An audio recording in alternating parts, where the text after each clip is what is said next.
Good morning, guys. We could do a 30-minute special on all the different combinations and permutations to get to that magic number of 270 electoral college votes. But on this election day, we'll keep it simple as long as the simplest path still exists. As a reminder, the 7 core battleground states, which you'll hear our team at Scripps News talk about all day and all night long. This is where we think, and we stress, we think the election will ultimately be decided. Arizona and Nevada out west, in the south, North Carolina and Georgia, the blue wall of Pennsylvania, Michigan, and Wisconsin, the 7 core battleground states. No disrespect to our friends out west in Arizona or Nevada, but this thing theoretically could be decided in the eastern time zones with the East Coast states. We begin with what is Trump's simplest path to victory tonight. As long as he does everything he's supposed to in the non-swing states, we don't think he's going to lose North Dakota tonight. He could win the presidency again by winning a combination of Georgia, North Carolina, and Pennsylvania.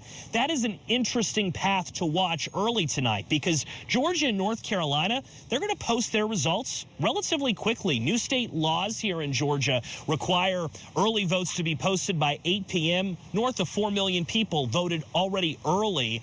So that's why we're going to get some really good numbers out of Georgia and see if that path is viable. By the way, those same combination of states, Georgia, North Carolina, and Pennsylvania, that could give Harris the presidency. But when you talk to Democratic strategists, they say her simplest path is Pennsylvania, Michigan, Wisconsin, 3 states that have all voted the exact same way since 1992 in presidential elections. So when you see early votes coming in out of Michigan tonight, there's reason to think, based off historical precedent, that that could be replicated in Wisconsin. If there is any deviation, what the eastern time zone states do, if North Carolina does one thing, then Georgia. If Michigan does something different than Pennsylvania, that's when we'll all be watching Nevada and Arizona for the results and who ultimately gets that magic number of 270. So, guys, here we go. The polls, I'm done with them. We've looked at enough of them over the course of Morning Rush this year. It's all about the results, which will begin to trickle in early this evening. Guys?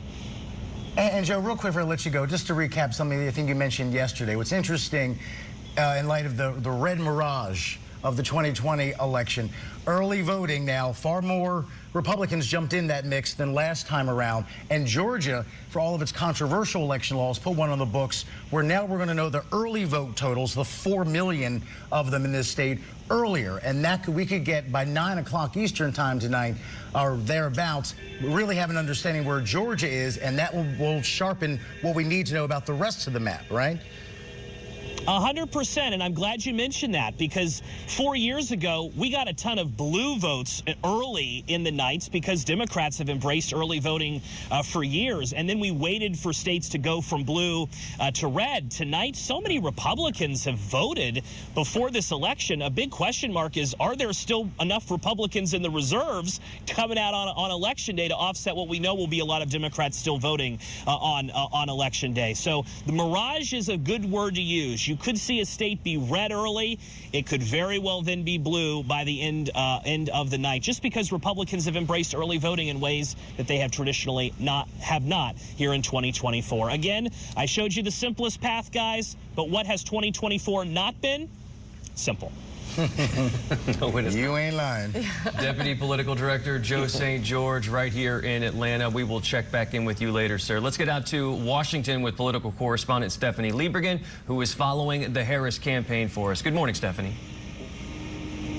Hey guys, good morning. Well, the vice president is out of the public eye today. She is holding some meetings and briefings here in Washington, D.C. She is expected to do some radio interviews. But yesterday, it was all about Pennsylvania for her. She had multiple stops around the state: Scranton, Allentown, Pittsburgh, Philadelphia, Reading, Pennsylvania. And on all of these stops, she was really expressing a lot of confidence about what she's feeling going into today. Take a listen.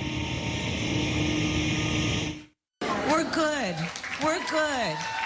We really are. I mean, I go into rooms with people who, again, seemingly have nothing in common and have everything in common. Rooms of people of all kinds of different backgrounds, of ages, coming together in this sense of just the collective.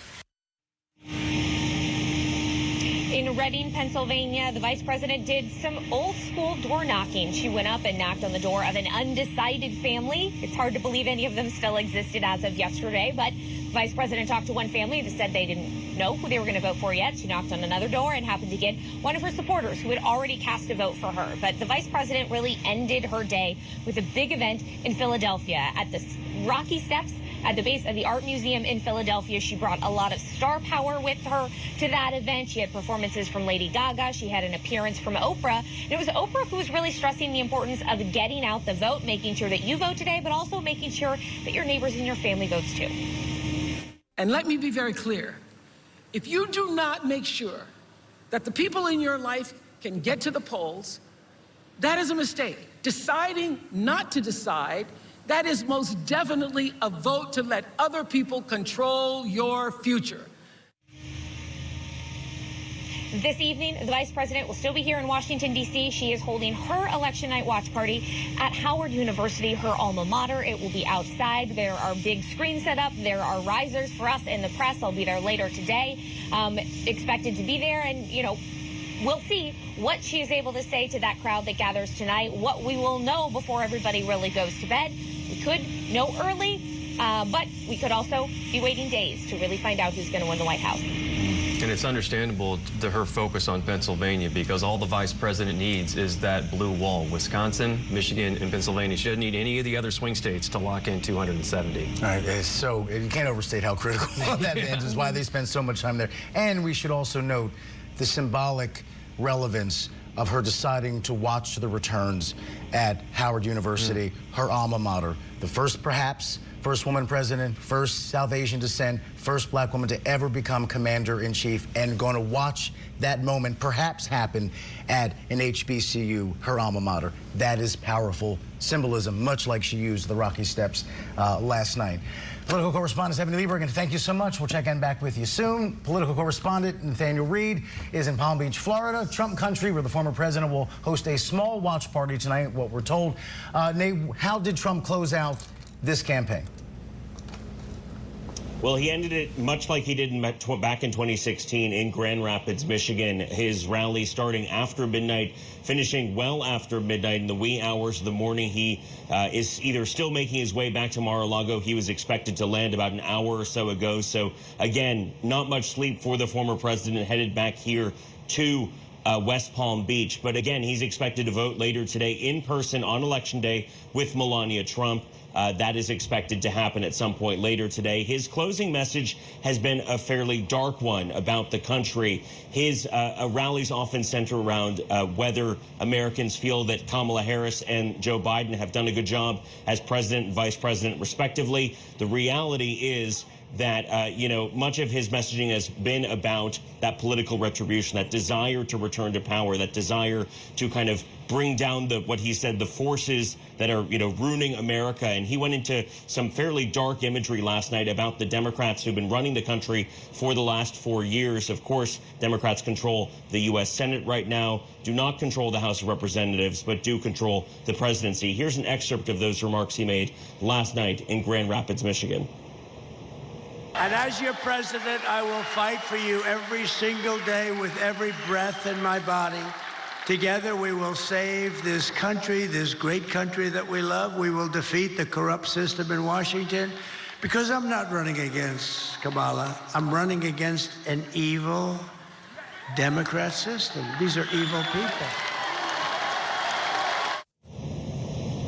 And Trump has projected some confidence here. The campaign putting out a polling memo addressed to senior staffers, but released to reporters yesterday saying, quote, Democrats are facing a massive turnout deficit that, of course, in the early voting. In every single battleground state, we see President Trump and Republicans outperforming elections passed in absentee ballots and early votes cast.